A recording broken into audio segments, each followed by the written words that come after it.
নমস্কার, Ramakrishna TV YouTube চ্যানেলের পক্ষ থেকে সকল মা, বাবা, দাদু, দিদা, ঠাকুমা, ঠাকুর দাদাদের জানাই অনেক অনেক ভালোবাসা, প্রীতি ও আন্তরিক শুভেচ্ছা। আমি আবারও চলে এসেছি শ্রী শ্রী রামকৃষ্ণ মিশনের শ্রীমদ্ ভগবদ্ গীতা সম্বন্ধে আলোচনা করতে, যা সহজ সরল অনুবাদ ও ব্যাখ্যা করেছেন স্বামী লোকেশ্বরানন্দজি এবং সংকলন ও সম্পাদনা করেছেন স্বামী চিদরূপানন্দজি।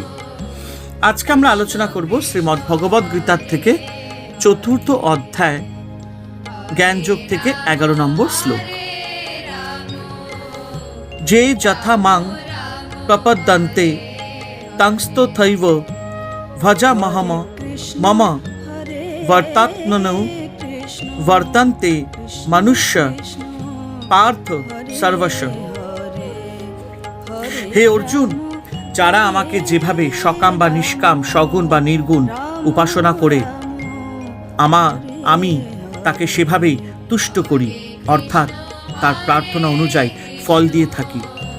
মানুষ সর্বপ্রকারে আমারই পথ অনুসরণ করে, অর্থাৎ তারা যে পথ মানে ধর্ম মার্গই অনুসরণ করুক না কেন, সকল পথেই আমাতে পৌঁছতে পারে।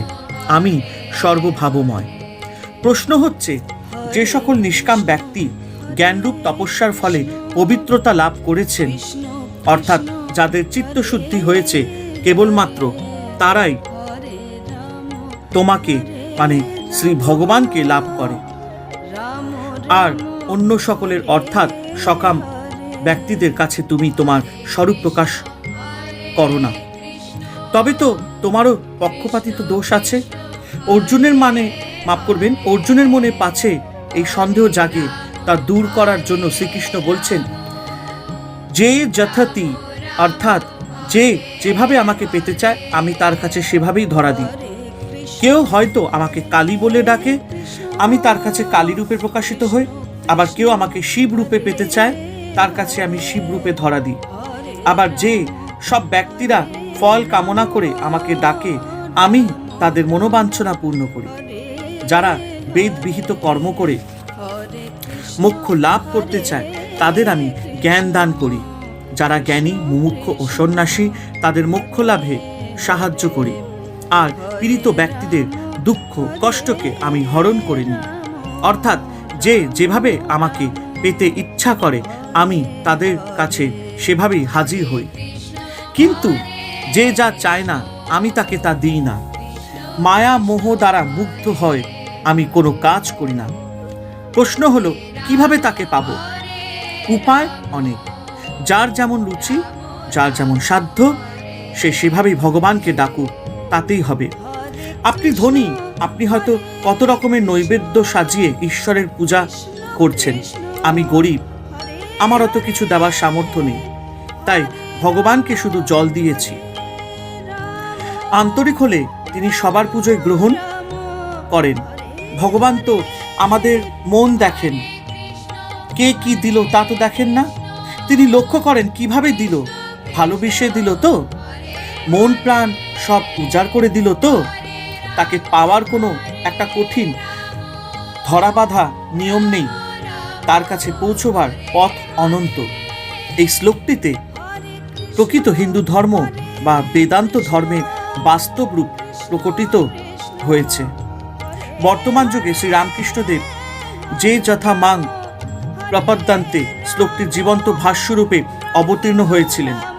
তিনি নিজ জীবনে বিভিন্ন ধর্ম মার্গ, মতবাদ ও সাধন প্রণালী অবলম্বনে সিদ্ধির সর্বোচ্চ শিখরে পৌঁছে সত্য প্রত্যক্ষ করে বলেছেন, সব ধর্মই ভগবান লাভ করবার বা একত্বে পৌঁছাবার বিভিন্ন পথ।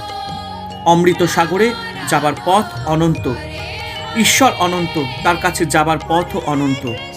যিনি নিজে অনন্ত, তার সম্বন্ধে বলা যায় না, তাকে এই একটি পথে পাওয়া যায়। তাহলে তো তাকে অনেক ছোট করে ফেললাম।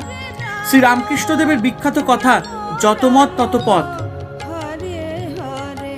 এটি বেদান্ত ধর্মের মর্মবাণী। বাস্তবিক এমন কথা বলার শুধু তিনিই অধিকারী। অন্যেরা যখন বলে তখন তা কথার কথা মাত্র। শ্রীরামকৃষ্ণ এ কথা বলেছেন নিজ উপলব্ধি থেকে।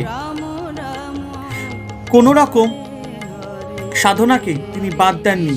সব রকমের মত ও পথ দিয়ে তিনি গেছেন, একেবারে অ থেকে শুরু করে চন্দ্রবিন্দু পর্যন্ত।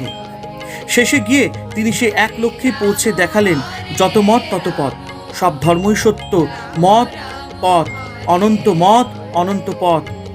এই বাণী তার অপরোক্ষানুভূতি প্রসূত।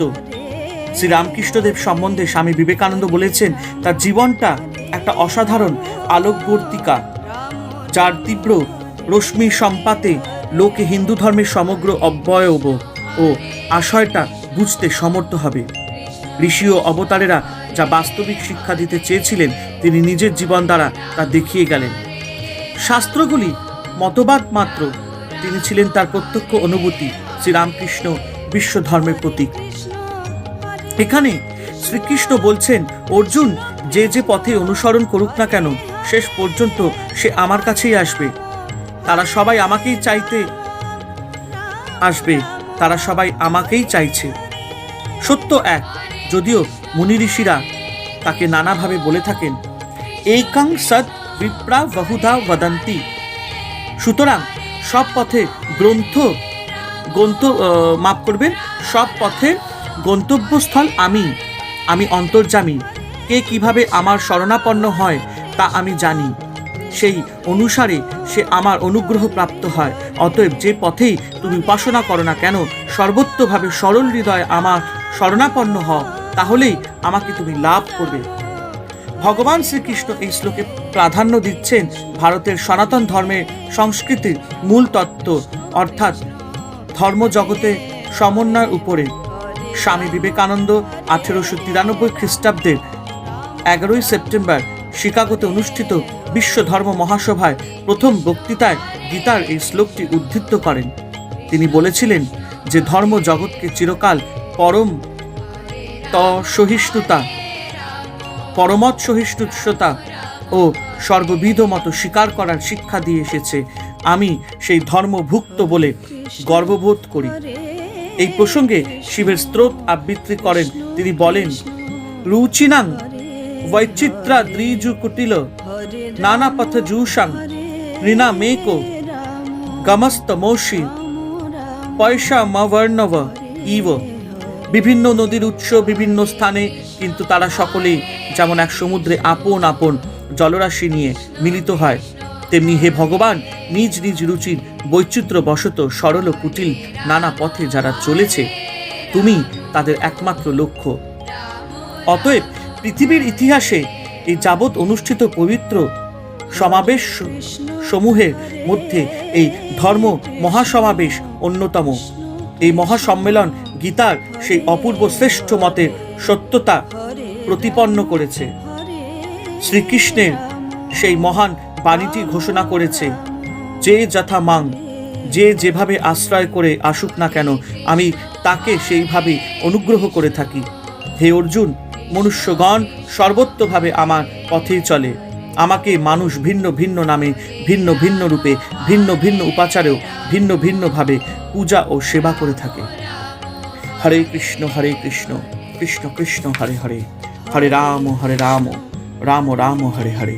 জয় শিব শম্ভু, জয় দেবী দুর্গা দুর্গাতি নাশিনী, জয় মা কালী।